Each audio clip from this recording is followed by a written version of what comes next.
क्या भारत सरकार, मोदी सरकार भारतीय पत्रकारों की जासूसी करवा रही है, वो भी पेगासस के को लेकर?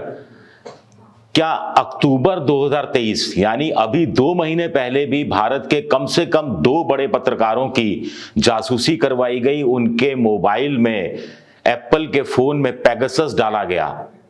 ये एक बड़ी खबर आ रही है, इसके बारे में विस्तार से बात करेंगे। नमस्कार, मैं हूं आपका दोस्त विजय विद्रोही। आप मुझसे जुड़ चुके हैं, इसके लिए आप सबका तहे दिल से शुक्रिया। और अगले 8-10 मिनट मैं आपके साथ रहूंगा और आपके साथ जुड़ने की कोशिश करूंगा। बस एक शर्त मेरी ये है, या विनती मेरी ये है कि अगर मेरा वीडियो पसंद आ रहा है तो लाइक कीजिए, सब्सक्राइब कीजिए, शेयर कीजिए, बेल आइकन दबा दीजिए ताकि नया वीडियो आए तो तत्काल आपको जानकारी मिल जाए। और आप चाहें तो मेंबरशिप ड्राइव में भी जा सकते हैं, मेरी वित्तीय मदद की कोशिश कर सकते हैं। तो पेगासस का भूत एक बार फिर सामने है।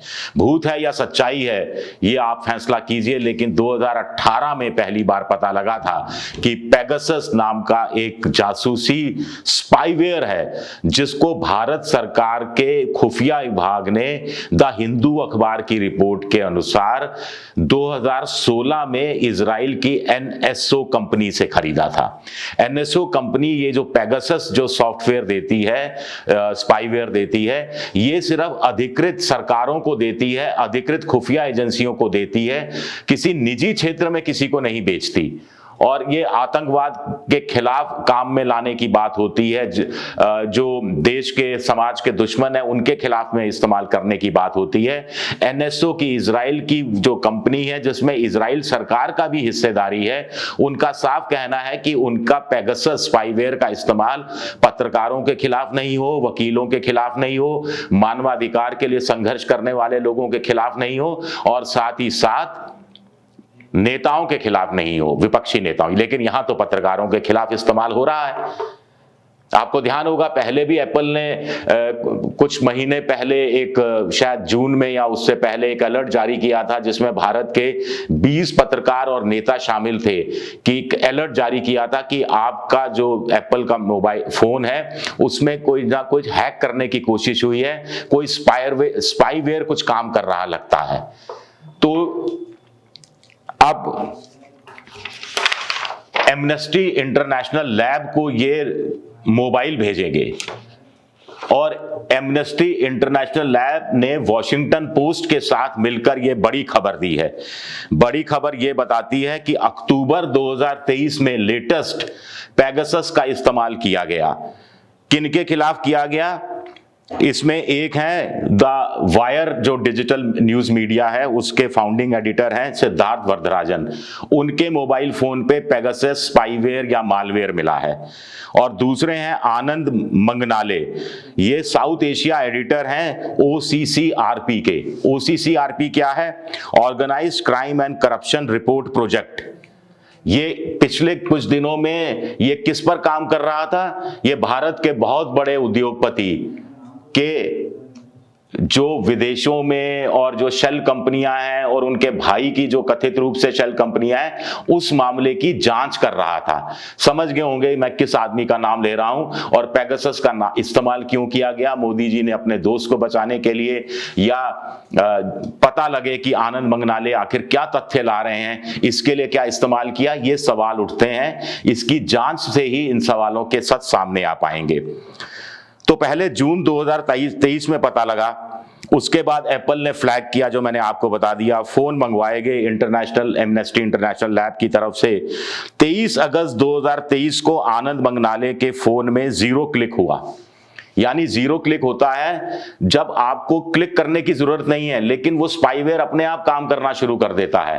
पेगासस को आपकी जासूसी करनी है तो आपके मोबाइल पर 0 क्लिक होगा, और आपके फोन का तमाम चीजें, आपने फोन ऑफ रखा हुआ है और उसका डाटा भी बंद कर रखा है तो भी उसको पता लग जाएगा, उसका कैमरा ऑफ है तो भी पता लग जाएगा, और वो क्या क्या शूट हो रहा है, कौन कौन लोग बैठे हुए हैं, सारा ऑडियो वीडियो सब रिकॉर्ड हो जाता है। ईमेल, व्हाट्सएप, चैट वैट सब कुछ पता लग जाता है पेगासस के जरिए।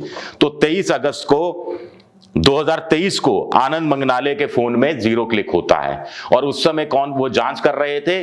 भारत के सबसे बड़े, बहुत बड़े उद्योगपति, जिसका नाम मैं नाम नहीं लेना चाहता, राहुल गांधी बार बार नाम लेते रहे हैं और नाम लेने का कोई फायदा भी नहीं है। आप अच्छी तरह जानते हैं मैं किस तरफ इशारा कर रहा हूं। उस मामले की जांच कर रहे थे, फिर रिपोर्ट भी छपी थी उनके भाई की कथित कुछ कंपनियों को लेकर भी मामला सामने आया था। सिद्धार्थ वरदराजन का जो मोबाइल है वो 16 अक्टूबर 2023, बस अभी आज क्या तारीख हुई है, दिसंबर का आखिरी दिन चल रहे हैं, जस्ट 2-2.5 महीने पहले 16 अक्टूबर 2023 को द वायर के फाउंडिंग एडिटर सिद्धार्थ वरदराजन के फोन पर भी 0 क्लिक होता है। और बड़े मजे की बात है कि एमनेस्टी इंटरनेशनल लैब कहता है वॉशिंगटन पोस्ट के अनुसार कि वो एक जैसा ईमेल एड्रेस पाया गया, यानी हैकर एक जैसा था, एक ही एजेंसी हैक कर रही थी या स्पाईवेयर भेज रही थी, मालवेयर भेज रही थी और जासूसी करा रही थी। तो किसका इंटरेस्ट हो सकता है सिद्धार्थ वरदराजन में, किसका इंटरेस्ट हो सकता है आनंद मंगनाले में, आप खूब बखूबी समझ सकते हैं। सिद्धार्थ वरदराजन का तो दूसरी बार हुआ है। वरदराजन का तो पहले 2018 में भी एप्पल ने फ्लैग किया था, जिसमें कुछ और पत्रकारों के नाम भी सामने आए थे, और उसके बाद सुप्रीम कोर्ट में मामला गया। सुप्रीम कोर्ट ने एक टेक्निकल कमेटी बनाई 2021 में। 2022 में इस टेक्निकल कमेटी ने अपनी रिपोर्ट सुप्रीम कोर्ट को दे दी बंद लिफाफे में, और सुप्रीम कोर्ट ने भी वो रिपोर्ट पढ़कर बंद लिफाफे में बनी रहने दी, उसको सार्वजनिक नहीं किया। बस इतना जरूर टिप्पणी की कि भारत सरकार ने टेक्निकल कमेटी के साथ, यानी भारत सुप्रीम कोर्ट के साथ जांच में सहयोग नहीं किया। जांच में सहयोग क्यों नहीं किया? देश की सुरक्षा के नाम पर नहीं किया, या पोल खुलने का, पर्दा उठने का डर था, इस कारण नहीं किया? ये हम नहीं कह रहे, ये सवाल उठाए जा रहे हैं एमनेस्टी इंटरनेशनल की तरफ से भी। और एमनेस्टी इंटरनेशनल ने कहा है कि भारत सरकार से अपील की है कि वो पेगासस को बैन करे। भारत सरकार से ये अपील की है कि इस मामले की स्वतंत्र, पारदर्शी और निष्पक्ष उच्च स्तर की जांच कराई जाए। सुप्रीम कोर्ट से अपील की है कि जो रिपोर्ट उनके पास थी टेक्निकल कमेटी की, उसको जो उन्होंने सार्वजनिक किया नहीं किया था, उस रिपोर्ट को सार्वजनिक किया जाए। वॉशिंगटन पोस्ट ने भी मामला अपने यहाँ छापा है और कहा है कि 3 लोगों को मामले की पूरी जानकारी थी। मोदी सरकार ने तब जब एप्पल ने फ्लैग किया था तो मोदी सरकार ने एप्पल के प्रतिनिधियों को बुलाया था और ये कहा था कि जो आप पॉलिटिकल और वो जो वार्निंग देते हैं उसका थोड़ा टोन डाउन किया जाए, इस तरह की बात कही गई थी। तो ये बड़ा गंभीर मसला है। अब तो चुनाव का वक्त है, लोकसभा चुनाव का वक्त है, तो ऐसे में अगर पेगासस के जरिए जासूसी कराई जा रही है पत्रकारों की, तो नेताओं की, मान लीजिए नेता भी हैं इसके अंदर, और तो चुनाव के वक्त तो और इंपॉर्टेंट हो जाता है कि आखिर सत्तारूढ़ पार्टी को पता लग सके कि अपोजिशन क्या चाले चल रहा है, किससे क्या मिल रहा है, कौन कहां किससे मिल रहा है, कहां क्या बात हो रही है और किस तरह की बात हो रही है, या पत्रकारों के बीच में किस तरह की चर्चा चल रही है, या कोई और चुनाव को लेकर कुछ और अंदर की खबरें हैं। तो अपने आप में तो ये बहुत गंभीर खबर है। देखना है कि इस पर विपक्ष के लोग कैसे रिएक्ट करते हैं और मोदी सरकार कैसे रिएक्ट करती है। अब तक तो मोदी सरकार के प्रतिनिधि हों, जो मंत्री हों या फिर एप्पल के प्रतिनिधि हों, वो मामले को गोलमाल करते रहे हैं कि साहब दुनिया के बहुत सारे देश हैं, 150 लोगों को फ्लैग ऑफ किया गया है, भारत को अलग से चिन्हित नहीं किया जा सकता और सुरक्षा के नाम पर है। भारत सरकार ने भी कह दिया, पेगासस को लेकर भारत सरकार ने कभी नहीं कहा कि उन्होंने पेगासस नहीं खरीदा है, उन्होंने ये भी कभी नहीं कहा कि उन्होंने खरीदा है। उन्होंने ये कहा कि जो भी जासूसी होती है या खुफिया एजेंसियां जो भी चीजों का को अपनी जांच प्रक्रिया के तहत लाती है, वो सब विधि सम्मत है, कानून सम्मत है, ये भारत सरकार कहती रही है और सुप्रीम कोर्ट में भी यही बात कहती रही है और सुप्रीम कोर्ट भी भारत सरकार पर यकीन करता रहा है। लेकिन एमनेस्टी इंटरनेशनल लैब ने जो